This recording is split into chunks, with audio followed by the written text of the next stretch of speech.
அதுதான் இந்த பில்டிங்கில் இருக்கிறதுலையே ரொம்ப காஸ்ட்லி, 80 crores. அதை உன்னால் வாங்க முடியும்னு நினைக்கிறியா என்று ஏளனமாக கேட்டான். தர்ஷினி ஏதோ சொல்ல வர அவளை அமைதியாக இருக்கும்படி கண்ணசைத்தான் ஹரிஷ். நான் தான் முதலே சொன்னேன்ல உன்னால் வாங்க முடியாதுன்னு. இப்போ ஏன் டைம் வேஸ்ட் பண்ணிட்டுருக்க? முதல்ல இங்கிருந்து கிளம்புறியா என்று வாசல் கதவை காண்பித்தான் நவீன். அவனை பார்த்து சிரித்த ஹரிஷ், நான் வாங்க முடியாதுன்னு எப்போ சொன்னேன்? ஹரிஷ் அவனை கண்டுகொள்ளாமல் பாக்கெட்டில் இருந்து பிளாக் கார்டை எடுத்து பக்கத்தில் நின்றிருந்த அந்த ஸ்டாஃப் பெண்ணிடம் நீட்டினான். என்ன பிளாக் கார்டா? இது எப்படி உங்ககிட்ட? டூப்ளிகேட் தானே இது, யாரை ஏமாத்த பார்க்குற என்று சொல்ல அந்த பெண் இப்போது அதை வாங்குவதா வேண்டாமா என்று தெரியாமல் திருவென்று முழித்தாள். இது ஒரிஜினலா இல்லை டூப்ளிகேட்டானு ஸ்வைப் பண்ணி பார்த்தா தெரிஞ்சிட போது ஹரிஷ் அசால்ட்டாக சொன்னார். அதற்கு ஏதோ சொல்ல வாயெடுத்த நவீனின் ஃபோன் அடித்தது. டிஸ்பிளேவில் தெரிந்த நம்பரை பார்த்தவன் வேகமாக அங்கிருந்து நகர்ந்து சென்று அந்த காலை அட்டன் செய்தான். இப்போது பக்கத்தில் நின்றிருந்த ஸ்டாஃப் பெண்ணிடம் திரும்பிய ஹரிஷ், உங்கள் மேனேஜர் ஃபோன் பேசுறதுல பிஸி ஆயிட்டாரு, நீங்கள் போய் இதை ஸ்வைப் பண்ணிட்டு வாங்க என்றான். எவ்வளோக்கு சார்? அந்த பெண் தயங்கிக் கொண்டே கேட்டாள். அதான் உங்கள் மேனேஜர் சொன்னார் 80 crores, அந்த அமௌண்ட்டுக்கு தான் ஹரிஷ் சொல்ல அந்த பெண் நம்ப முடியாமல் அதிர்ச்சியோடு அவனை பார்த்தாள். நான் தான் சொல்கிறேன்ல, போய் முதல்ல பில் செட்டில் பண்ணிட்டு வாங்க, அதுக்கப்புறம் நம்ம மற்ற ஃபார்மாலிட்டிஸ்லாம் பேசிக்கலாம் ஹரிஷ் சொல்ல அந்த பெண் வேறு வழி இல்லாமல் அங்கிருந்து நகர்ந்தாள். ஹரிஷ் ஏன் முதலில் பில்லை செட்டில் பண்ண நினைத்தான் என்பதை புரிந்து கொண்ட தர்ஷினி, நைஸ் மூவ் பாஸ், நீங்கள் கலக்குங்க என்று அவனை பார்த்து உற்சாகமாக சொன்னாள். அவளை பார்த்து சிரித்த ஹரிஷ், நீ முதல்ல சந்திரா முன்னாடி என்ன இந்த சார் பாஸ்ன்னு எல்லாம் கூப்பிட்றத நிப்பாட்டு.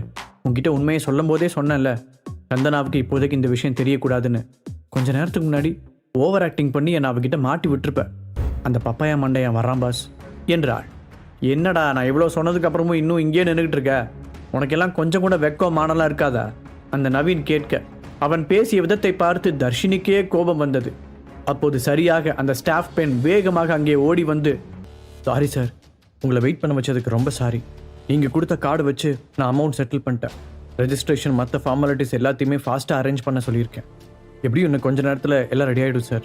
இன்னிலிருந்து நீங்கள் தான் அந்த டாப் 2 floors ஓனர் என்று கூறியவளால் சிரிப்பை கட்டுப்படுத்தவே முடியவில்லை.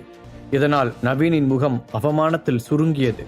நான் சொன்ன மாதிரியே வாங்கிட்டேன், இப்போ அடுத்து என்ன பண்ணலாம்? ஹரிஷ் அந்த நவீனை பார்த்து கிண்டலாக கேட்டான். இப்போது அந்த நவீனுக்கு என்ன பதில் சொல்வதென்றே தெரியவில்லை.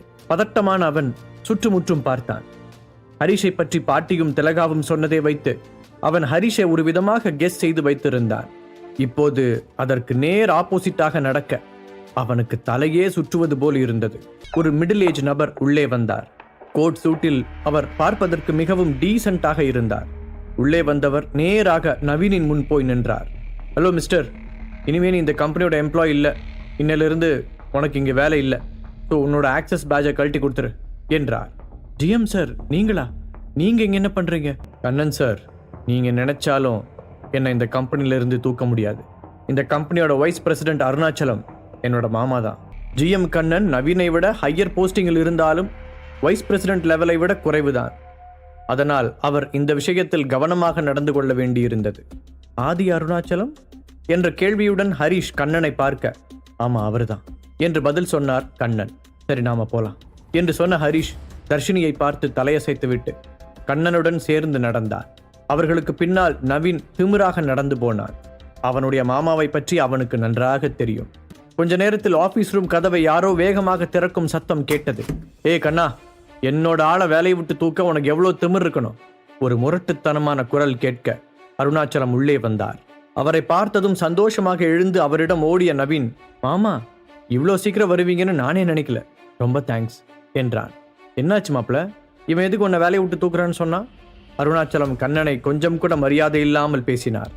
கஸ்டமருங்கிற பேர்ல ஒருத்தன் வந்து என்கிட்ட தேவையில்லாம வம்பு பண்ணாமாமா, அவனை நான் என்னன்னு தான் கேட்டேன். அதுக்குள்ள இந்த ஜிஎம் வந்து எனக்கு வேலை இல்லைன்னு சொல்றாரு. எவன் அது உங்ககிட்டயே வந்து பிரச்சனை பண்ணது? அருணாச்சலம் கோபமாக கேட்க நவீன் சோஃபாவில் உட்கார்ந்திருந்த ஹரிஷை கை காட்டினார். ஹரிஷ் உட்கார்ந்திருந்த சோஃபா அந்த ரூமில் ஓரமாக இருக்க, அப்படின்னா எல்லா தப்புக்கும் நீதான் காரணமா என்று அதிகாரமாக கேட்டார். ஹரிஷ் எதுவுமே பேசாமல் அமைதியாக இருந்தான். அது அருணாச்சலத்தின் கோபத்தை அதிகப்படுத்த, டேய் உனக்கு அவ்வளோ ஏறி போயிருக்கா? நான் கேட்டதுக்கு பதில் கூட சொல்லாம திமிரா உட்காந்துருக்க, அவ்வளோ பெரிய ஆளா நீ? நான் வந்து உன் வாயை உடைச்சாதான் சரியா இருக்கும். ஆத்திரத்தில் பொங்கியவர் ஹரிஷை நோக்கி நடக்க தொடங்கினார். அதற்குள் வேகமாக அருணாச்சலத்தின் முன் வந்த கண்ணன், சார் நீங்க கொஞ்சம் அவசரப்படுறீங்க, ஒரு நிமிஷம் நான் சொல்றதை கேளுங்க என்று அவரை தடுத்து நிறுத்தினார். என்ன அவனுக்காக நீ இப்படி பாஞ்சிட்டு வர? அப்போ உன்னோட ஆள் தானே அவன்? நீ தான் என் மாப்பிள்ளைக்கு எதிராக இதெல்லாம் பண்ண சொன்னியா? அருணாச்சலத்தின் கோபம் கண்ணனின் பக்கம் திரும்பியது. இல்லை சார், நீங்கள் தப்பாக புரிஞ்சுட்டு பேசுகிறீங்க. நான் அங்கே நடந்த வீடியோ ஃபுட்டேஜை பார்த்தேன். அதில் நவீன் மேலே தான் தப்பு இருக்குன்னு கிளியராக தெரியுது என்று அவர் தொடர்ந்து சொல்ல வர, மாமா இவர் போய் சொல்கிறாரு. இவர் தான் திடீர்னு உள்ளே வந்து உனக்கு இங்கே வேலை இல்லை கிளம்புன்னு சொல்கிறாரு. என் மாப்பிள்ளை சொல்கிறதெல்லாம் உண்மையா? இல்லை உன் இடம் என்னங்கிறது மறந்து போச்சா? அருணாச்சலம் ஆத்திரம் குறையாமல் கேட்டார். இல்லை சார், நடந்தது என்ன நீங்கள் புரிஞ்சுக்காம என்று மறுபடியும் கண்ணன் ஏதோ சொல்ல முயற்சிக்க, நான் கூட நீங்கள் தான் என் மாமான்னு சொன்னேன். அவர் அதை பற்றி கேரே பண்ணிக்கல மாமா. அதிலிருந்தே அவருக்கு உங்கள் மேலே எந்த மரியாதையும் இல்லைன்னு தெரியுது. நீங்களே அந்த சிசிடிவி ஃபுட்டேஜை பாருங்கள். என்ன நடந்துச்சுன்னு உங்களுக்கே புரியும். எந்த கருமத்தையும் பார்க்கணும்னு எனக்கு அவசியம் இல்லை. நான் என் மாப்பிள்ளையை நம்புகிறேன்.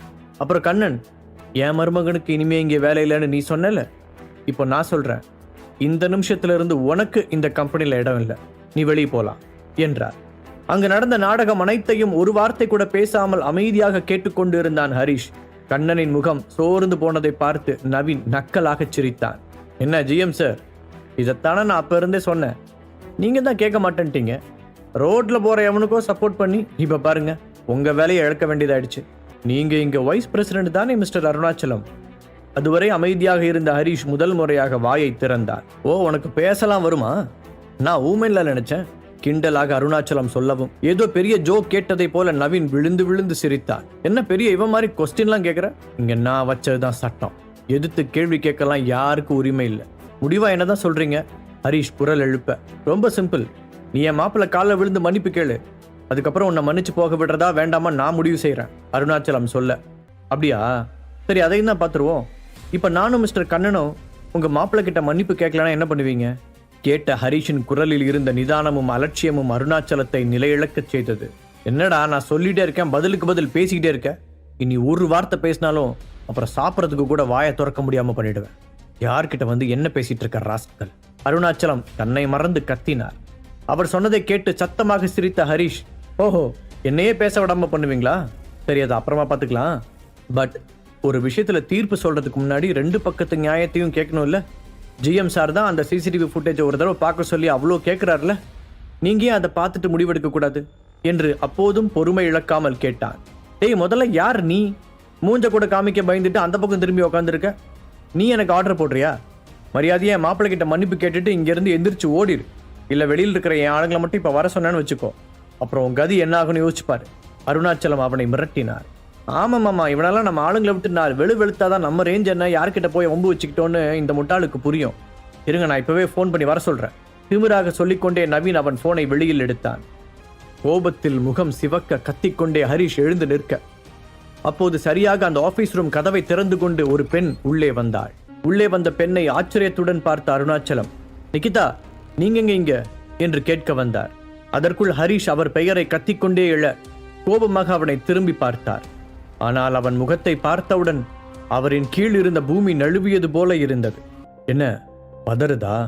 உள்ள உதறுதா? நானே தான். நான் திரும்ப வருவேன்னு நீங்க எதிர்பார்க்கல? நக்கலாக கேட்ட ஹரிஷ் அவரை பார்த்து புருவத்தை உயர்த்தி காண்பித்தார். திடீரென்று மாறி அருணாச்சலத்தின் ரியாக்ஷனுக்கான காரணம் புரியாத நவீன் அவரை திகைப்புடன் பார்த்தான். ஹரிஷ் சார் திரும்ப வந்தது மட்டும் இல்ல, இப்ப தியான மீடியாவோட புது சிஇஓ அவர்தான். நிகிதா இறுக்கமான முகத்துடன் சொல்ல அருணாச்சலத்திடம் மிச்சம் இருந்த கொஞ்ச நம்பிக்கையும் கரைந்து காணாமல் போனது. என்ன, தியான மீடியாவை இவங்கிட்ட தூக்கி கொடுத்துட்டாங்களா? ஆமா, இவன் எப்ப திரும்ப வந்தா?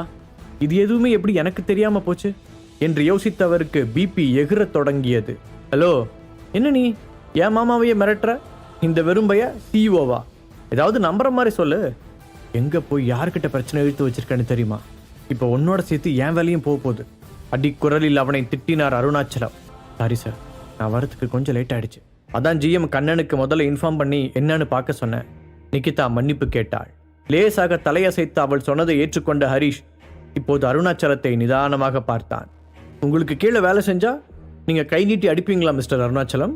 அந்த ரைட்ஸ் உங்களுக்கு யாரு கொடுத்தது? நீங்க கொஞ்சம் கூட மாறவே இல்லைல்ல. இன்னும் இங்க மாற்ற வேண்டிய விஷயம் நிறைய இருக்குன்னு முன்னாடியே நினைச்சேன். இப்போ உங்களை பார்த்ததுக்கு அப்புறம் நான் நினைச்சது சரிதான்னு தோணுது. அவர் பதில் பேச முடியாமல் தலைகுனிந்து நின்றார். என்ன மாமா சொல்றீங்க? இந்த எஸ்ஆர் கன்ஸ்ட்ரக்ஷன் ராஜேஸ்வரன் ஃபேமிலிக்கு சொந்தமானதானே? அதுக்கும் இவனுக்கு என்ன சம்பந்தம்? நவீனின் டியூப்லைட் மூளைக்கு இன்னுமே எதுவும் புரியவில்லை. ஏஜே குடும்பத்தின் வெட்டி மருமகனாக அவனுக்கு தெரிந்த ஹரிஷுக்கு இன்னொரு பவர்ஃபுல்லான முகம் இருக்கும் என்று அவன் சத்தியமாக நினைக்கவில்லை. டேய் மடையா, இவரும் அதே ராஜேஸ்வரன் குடும்பத்து வாரிசு தாண்டா. அவரோட full name Harish Rajeswaran. The famous Thiyana media யாரோட கம்பெனின்னு கூடவா இன்னும் உனக்கு தெரியாது? இதெல்லாம் எதுக்கு இங்கே வேலை பார்க்குற? ராஜேஸ்வரன் ஃபேமிலிக்கு கீழே எக்கச்சக்கமான பிஸ்னஸ் இருக்குது. அதில் ரொம்ப முக்கியமானதே தியானா மீடியா தான். இந்த கன்ஸ்ட்ரக்ஷன் கம்பெனிலாம் அதுக்கப்புறம் தான் வரும். அவ்வளோ பெரிய கம்பெனியே இவர்கிட்ட கொடுத்துருக்காங்கன்னா அந்த ஃபேமிலியில் இவரோட பொசிஷன் என்னன்னு உன்னோட முட்டாள் மூளையை கசக்கி யோசிச்சு பாரு.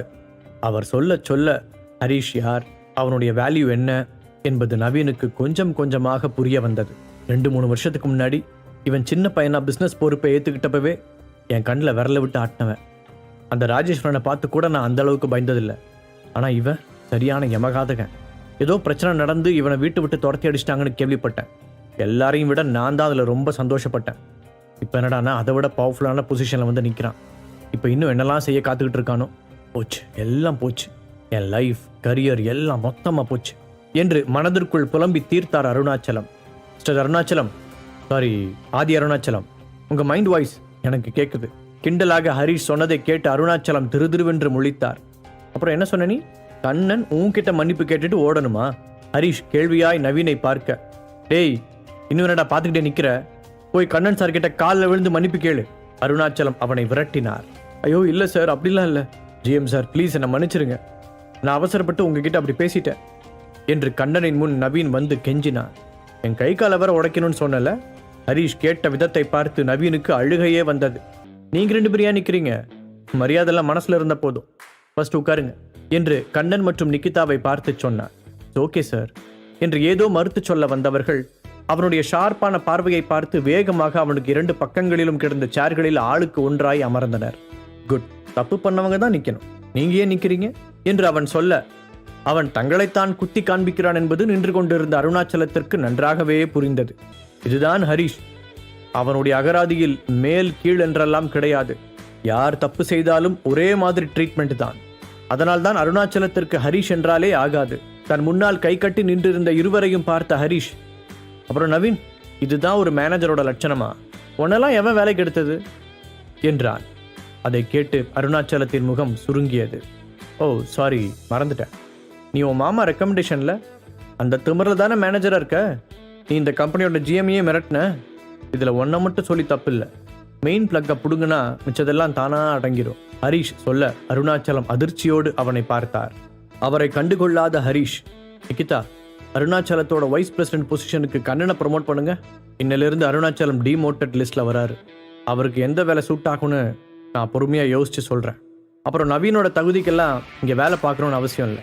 அதனால அவரை வெளியே அனுப்பிடுங்க என்றவன் அதற்கு மேல் பேச எதுவும் இல்லை என்பது போல சேரில் இருந்து எழுந்தான். அருணாச்சலமும் நவீனும் திக் பிரம்மையோடு நிற்க ஹரிஷ் 2 பேண்ட் பாக்கெட்டுகளிலும் கைவிட்டு கொண்டு ஸ்டைலாக அவர்களை கடந்து வெளியே சென்றான். வெளியே தர்ஷினி அவனுக்காக காத்து கொண்டிருந்தார்.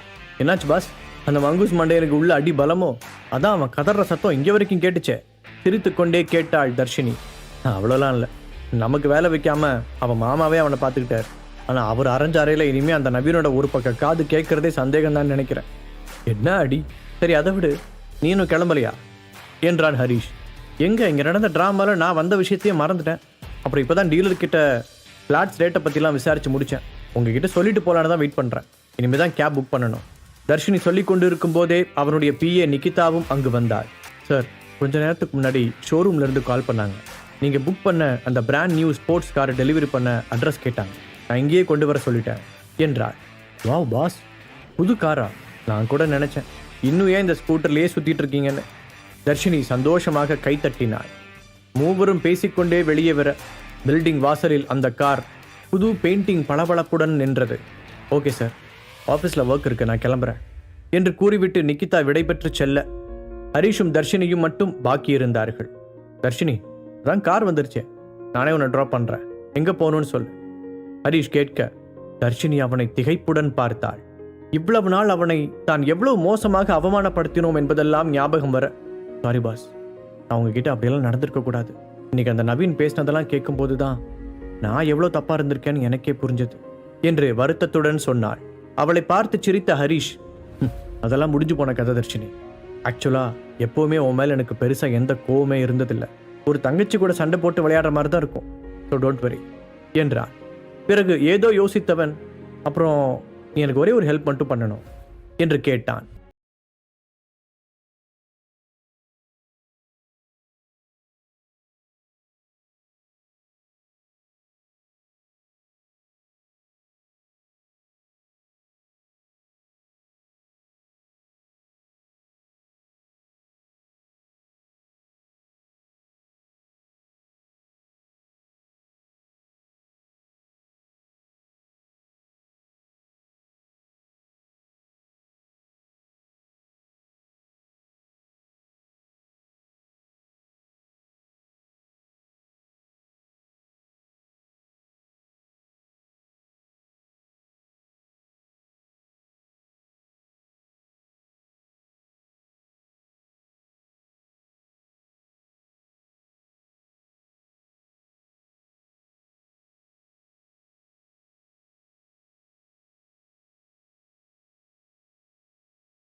நான் பேசினேன்.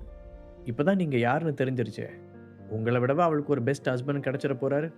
அதனால நீங்க தாராளமா என்ன நம்பலாம். என்ன நடந்தாலும் இனி நான் உங்க சைடு தான். தர்ஷினி அவசரமாக பதில் கூறினாள். தேங்க்ஸ் தர்ஷினி.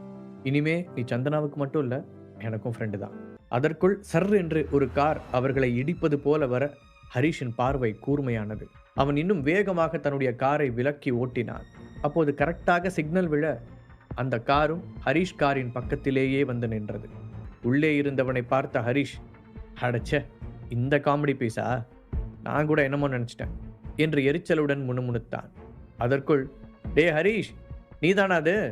ஆமா, நீ எப்படி இந்த மாதிரி ஒரு கார்ல? சந்தனா வீட்டை விட்டு துரத்தி விட்டதும் சாப்பாட்டுக்கு வழி இல்லாம டிரைவரா வேலைக்கு சேர்ந்துட்டியா என்ன என்று நக்கலாக ஒரு குரல் ஒலிக்க திடுக்கிட்ட தர்ஷினி அது யார் என்ற கேள்வியுடன் திரும்பி பார்த்தாள். அங்கே பக்கத்து காரின் டிரைவர் சீட்டில் கார்த்திக் உட்கார்ந்திருந்தான். அவனுடைய முகத்தில் ஒரு ஏளனம் தெரிந்தது. நீ கூட தான் கார் ஓட்டிகிட்டு இருக்க, அப்ப நீயும் டிரைவர் வேலைக்கு சேர்ந்துட்டியா என்ன? பதிலுக்கு கிண்டலாக கேட்ட ஹரிஷ் அவனை கண்டுகொள்ளாமல் ரோட்டின் மீது கவனத்தை வைத்தான். சட்டென்று அவன் அப்படி பதிலடி கொடுப்பான் என்று எதிர்பார்க்காத கார்த்திக் திகைத்து போனான். ஏய், என்ன புதுசா வாயெல்லாம் நீளுது? அன்னைக்கு பார்ட்டியில ஏதோ பண்ணி ஏன் ஆளையே எனக்கு எதிராக திருப்பி விட்டுட்ட, அந்த தைரியத்தில் பேசுறியா?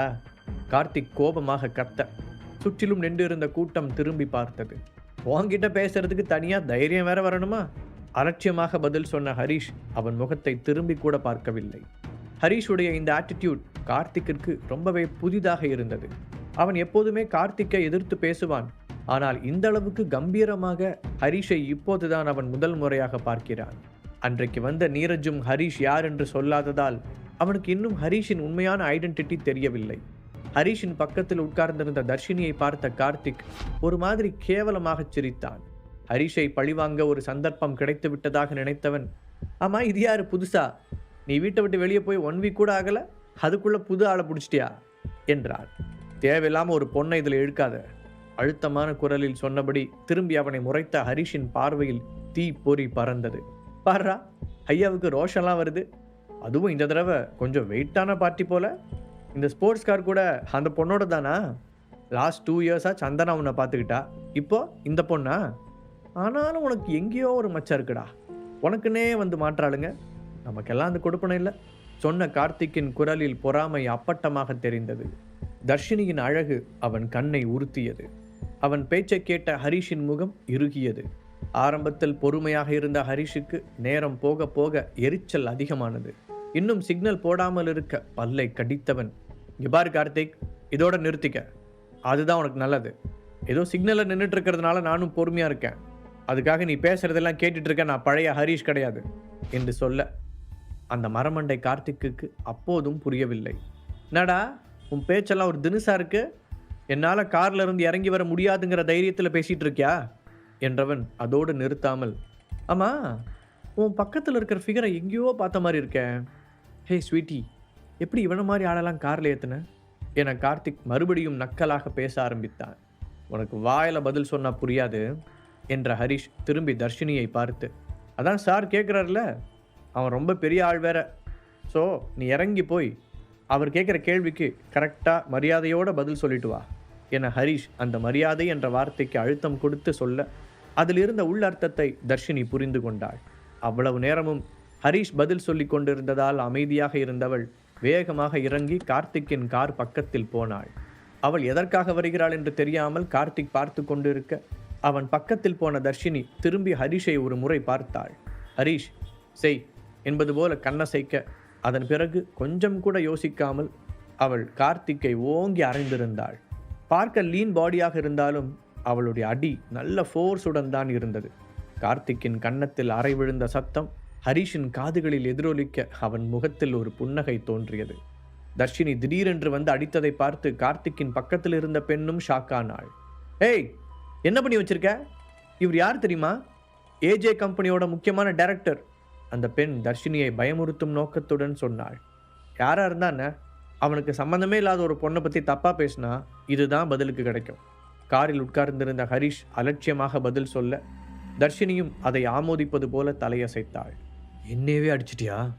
உன்னை என்ன செய்கிறேன் மட்டும் பாரு. கார்த்திக் எரியும் கன்னத்தில் கை வைத்தபடி கோபத்துடன் சொன்னான். பார்க்க ரிச்சாக ஸ்டைலிஷாக இருந்த தர்ஷினி இப்படி ஒரு ரக்கட் கேர்ளாக இருப்பாள் என்று அவன் சுத்தமாக எதிர்பார்க்கவில்லை. அவனை பார்த்து கிண்டலாக சிரித்த தர்ஷினி, டேய் டயலாக்காக மாற்றுங்கடா, இன்னும் எத்தனை வருஷத்துக்கு இதையே சொல்லிகிட்டு இருப்பீங்க? எங்கள் பாஸோட கம்பேர் பண்ணும்போது நீ எல்லாம் ஒன்றுமே இல்லை என்றவள், என்ன பாஸ், நான் சொல்கிறது சரிதானே? திரும்பி ஹரிஷை பார்த்து கேட்டாள். ஹரிஷ் கட்டை விரலை உயர்த்தி காட்டி சிரிக்க தர்ஷினிக்கு தைரியம் ஜாஸ்தியானது. ராஜேஸ்வரன் குடும்பத்துடைய முக்கியமான வாரிசே தனக்கு சப்போர்ட்டாக இருக்கும்போது கார்த்திக் மாதிரியான சுண்டலிகளை பார்த்து அவள் ஏன் பயப்பட போகிறாள்? என்னது பாஸா? நம்ப முடியாமல் கேட்ட கார்த்திக்கிற்கு அவள் அடித்ததை விட இப்போதுதான் அதிர்ச்சி அதிகமாக இருந்தது. ஆனால் அவனுடைய கேள்வியை கண்டுகொள்ளாத தர்ஷினி மீண்டும் ஹரிஷுடைய காரில் வந்து ஏற அப்போது சரியாக கிரீன் சிக்னலும் விழுந்தது. கார்த்திக்கை திரும்பி ஒரு பார்வை பார்த்த ஹரிஷ் தன் ஷர்ட்டில் மாட்டியிருந்த பிராண்டட் கூலிங் கிளாஸை எடுத்து ஸ்டைலாக போட்டபடி காரை ஸ்டார்ட் செய்து அங்கிருந்து கிளம்பினான். அதற்கு நேர்மாறாக தன் காரை கூட ஸ்டார்ட் செய்ய மறந்து போய் கார்த்திக் அப்படியே உறைந்து போய் உட்கார்ந்திருந்தான். ஹரிஷுடைய அந்த கடைசி பார்வையும் அவன் ஸ்டைலாக கூலிங் கிளாஸை மாட்டியபடி ஸ்லோ மோஷனில் அந்த கார் நகர்ந்த விதமும் ஒரு மாஸ் ஹீரோவை பார்ப்பது போல இருந்தது. இப்படி ஒரு ஹரிஷை அவன் சத்தியமாக இதற்கு முன் பார்த்ததே இல்லை. அவன் திகைப்பில் ஆழ்ந்திருக்க பின்னால் இருந்து விடாமல் அடித்த ஹாரன் சத்தங்கள் தான் அவனை சுயநினைவுக்கு கொண்டு வந்தது. கார்த்திக், என்ன பண்ணிட்டு இருக்கீங்க? பின்னாடி எல்லாரும் ஹார்ன் அடிச்சிட்டு இருக்காங்க, முதல்ல கார் எடுங்க. அந்த பெண்ணும் எரிச்சலுடன் சொல்ல கார்த்திக்கின் முகம் அவமானத்தில் சுருங்கியது. அப்போதும் அவனால் ஹரிஷ் உண்மையிலேயே பெரிய பணக்காரனாக இருப்பான் என்று யோசிக்க முடியவில்லை. அந்த பொண்ணு அவனை பாஸ்னு கூப்பிட்டா அப்படின்னா அவன் ஓட்டிட்டு வந்த கார் யாரோட தான் இருக்கும்? ஒருவேளை இந்த காரை சந்தனா தான் இவனுக்கு வாங்கி கொடுத்துருப்பாளோ? இதை வாங்கி கொடுக்குற அளவுக்கு அவளுக்கு ஏது காசு? நம்ம ஃபேமிலி பிஸ்னஸ் எதில் இருந்தாவது எடுத்திருப்பாளோ என்று யோசித்தவனுக்கு தியான மீடியாவில் அவளுக்கு கொடுக்கப்படும் முக்கியத்துவம் ஞாபகத்திற்கு வந்தது. நமக்கு தெரியாமல் ஏதோ ஒன்று நடக்குது, என்னன்னு கவனிக்கணும் என முடிவெடுத்தவன் தர்ஷினியிடம் அறை வாங்கிய கன்னத்தை தடவியபடியே அவசரமாக காரை எடுத்தான். அவனுடைய பக்கத்தில் இருந்த பெண் இப்போது அவனை பார்த்த பார்வையில் ஒரு மாற்றம் தெரிந்தது. அதே நேரத்தில் ஹரிஷின் அந்த ஸ்டைலான ஆட்டிடியூடை பார்த்த தர்ஷினியுமே வாவ் என்றபடி வாயை பிளந்தாள். இதுவரை அவள் பார்த்த ஹரிஷ் எத்தனை அவமானப்படுத்தினாலும் பதில் பேசாமல் அமைதியாக இருப்பான். ஆனால் இப்போது கார்த்திக் பேசியதற்கு தன்னை வைத்து அவன் பதிலடி கொடுத்த விதம் ஒரு வகையில் தர்ஷினிக்குமே திகைப்பாகத்தான் இருந்தது.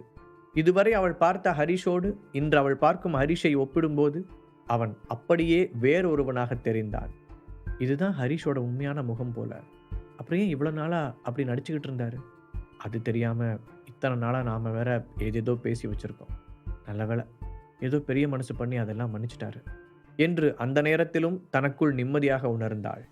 தர்ஷினியை டிராப் செய்துவிட்டு தன்னுடைய ஆஃபீஸிற்கு வந்த ஹரிஷ் சீட்டில் சாய்ந்து கண்ணை மூடினான். காலையிலிருந்து நடந்ததெல்லாம் அவன் கண்முன்னால் ஓடியது.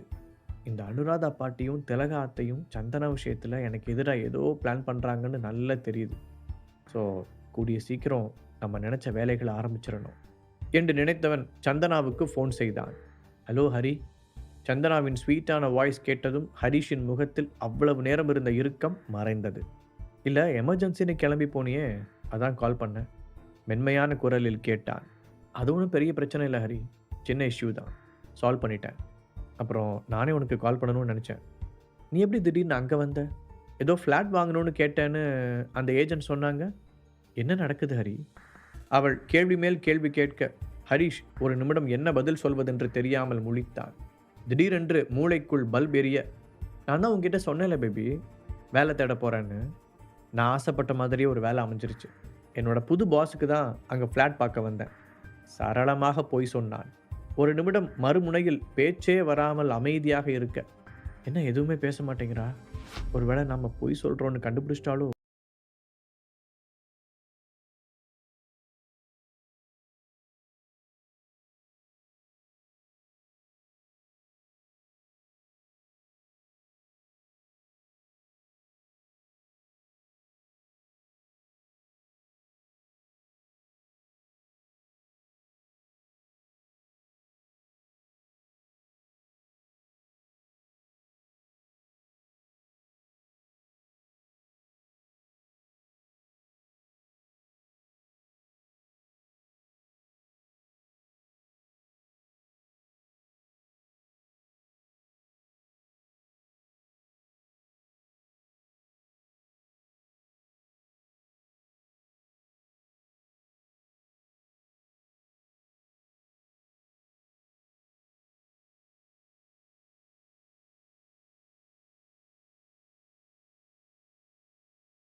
கூறிய தோரணை அவனிடம் வந்திருந்தது.